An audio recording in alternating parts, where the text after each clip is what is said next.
Tumakbo ng sama-sama ang ating kapulisan at mamamayan sa Fun Run for a Cause sa Parklinks, Barangay Rosario, Pasig City.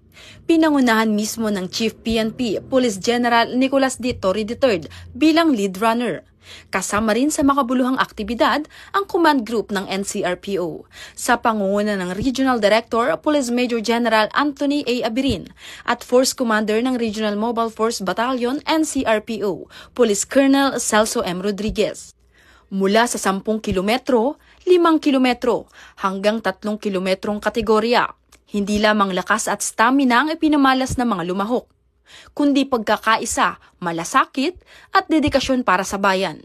Higit pa rito, ang masiglang pagtakbong ito ay sumasalamin sa mabilis na pagkilos at kahandaan ng pambansang pulisya, tulad ng 5-minute response time na itinataguyod na Chief PNP para sa agarang serbisyo at proteksyon ng mamamayan.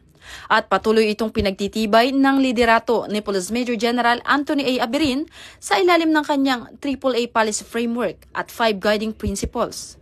Isang pagtakbong may saysay, isang adhikaing makabayan para sa mas ligtas, mas mabilis at mas maunlad na Pilipinas. Ito ay napakaganda at nagpapahiwatig ng pagkakaisa na buong pwersa ng PNP.